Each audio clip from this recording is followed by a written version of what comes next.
या मैंने जिस मौजू का इंतखाब किया है वो ये है कि भारत के मुसलमान अपने दोस्तों और दुश्मनों की पहचान कैसे करें। मुझसे पहले मौलाना फहीमुद्दीन साहब ने इस मौजू पर बहुत ही शानदार और बड़ी बेहतरीन गुफ्तगू की,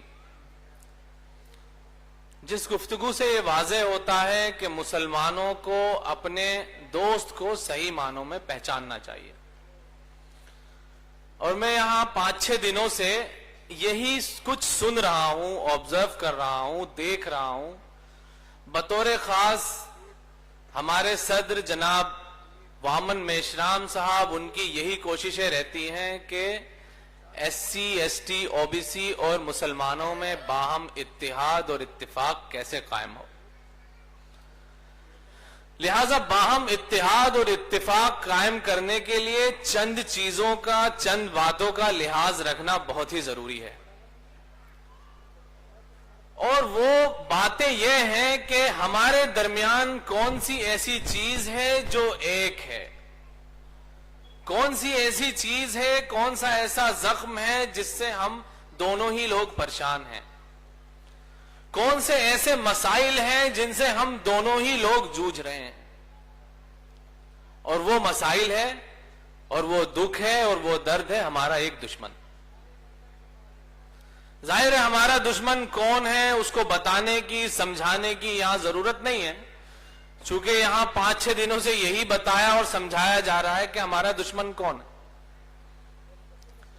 और हमारा दुश्मन वो ये कोशिश करता है कि हमारे लोगों के पास जाकर आपस में इत्तिहाद और इत्तिफाक खत्म किया जाए, दूरियां कायम की जाए। बल्कि दूरियां कायम की जाए, वो दूरियां कर चुका और उन दूरियों को कामयाब बनाने में वो पूरी तरह से कामयाब है। लिहाजा उसकी तमाम तर कामयाबियों को नाकामियों में हम तभी बदल सकते हैं जब हम बाहम इत्तिहाद और इत्तिफाक करें, बाहम दोस्तियां करें।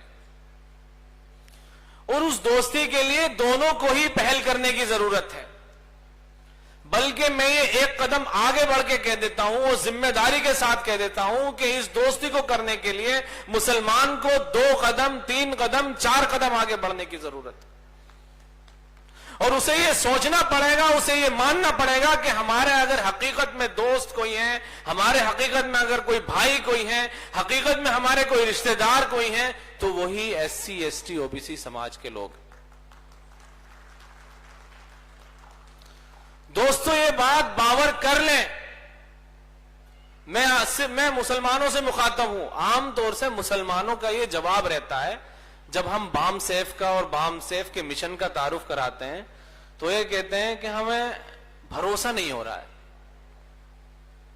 भरोसा नहीं हो रहा है तो 70 साल से जो भरोसा करके आपको मारा जा रहा है, काटा जा रहा है, आपके हुकूक सल्ब किए जा रहे हैं, अब आप कौन से भरोसे की उम्मीद किए बैठे हैं। अब आपके पास भरोसा करने का ऑप्शन जा चुका है, अब सिर्फ इकदाम करने का ऑप्शन है, साथ मिलकर रहने का ऑप्शन है, आवाज से आवाज मिलाने का ऑप्शन है। और ये बात मैं सच्चे दिल से कह रहा हूं, आज अगर आपने बोला नहीं, आज आपने आवाज नहीं निकाली, तो कल चीखने से भी कोई काम नहीं होने वाला। हम ये देखते हैं, आमतौर से हमारे लोग ये सवाल करते हैं कि भाई हम पर हमला करने वाले, हमारे साथ जुल्म ज्यादती करने वाले यही लोग तो हैं।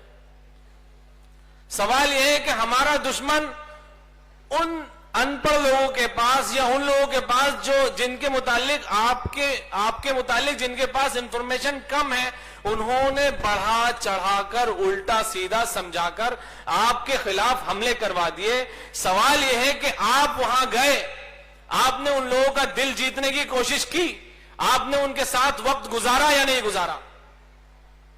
सिर्फ बातें जमा खर्च करने से कुछ नहीं होने वाला है।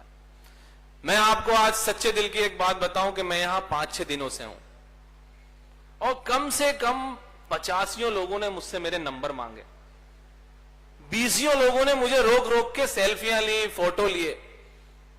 तो ये बात तो मैं कह सकता हूं कि हां, हमारे SC ST OBC समाज के लोगों ने एक कदम आगे बढ़ चुके हैं। लिहाजा हमारी ये जिम्मेदारी है कि एक कदम आगे बढ़ें। कुरान करीम की एक आयत है जो मैं पढ़ूंगा और उसका तर्जुमा करूंगा। तालू इला कलिमतिन सवाइन बैनना व बैनकुम, आओ ऐसी बात की तरफ जो तुम में और हम में एक जैसी हो।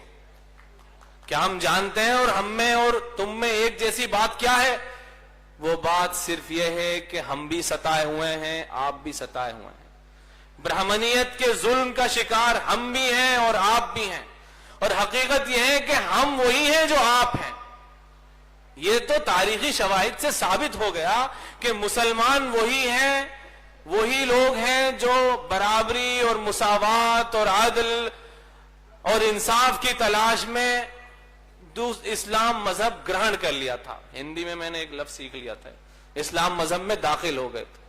लिहाजा मुसलमान वही हैं जो 200 साल पहले हुए, 400 साल पहले हुए या 1000 बरस पहले हुए। वो लोग जो ब्राह्मणियत के बनाए हुए ताने बाने से परेशान थे, उन्होंने कदम बढ़ाया और इस्लाम के मुसावात पर लब्बैक कहा और हाजिरी दी।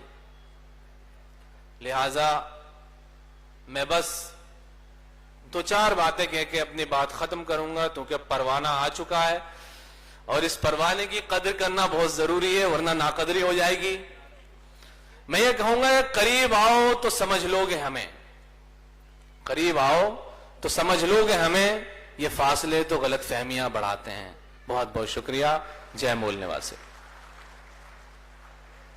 जय मूल निवासी। धन्यवाद मौलाना जैनुल आबदीन हाशमी साहब। अगली कड़ी में मैं बुलाना चाहूंगी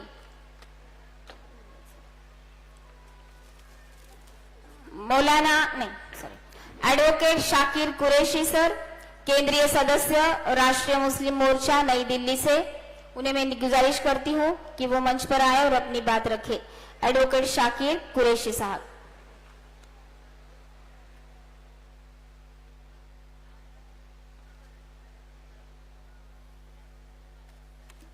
रौनक स्टेज काबिल कदर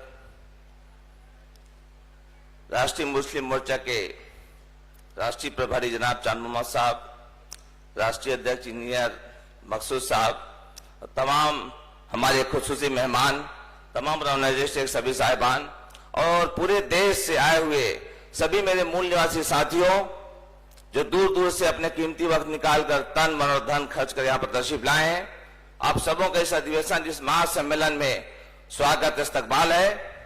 आज 2 खास सब्जेक्ट मिला जुला है। एक वकील होने के नाते मुझको क्या करना चाहिए और दुश्मन और दोस्त कौन है, इसकी क्या पहचान हो। वो 2 सब्जेक्ट को कंक्लूड करते हुए मैं बताना चाहूंगा। आज पूरे भारत में करीब 25 लाख के आसपास वकील हैं। उसमें हमारे मूल निवासी समाज के ST SC OBC माइनॉरिटी मुस्लिम समाज के करीब 6 लाख के आसपास वकील हैं।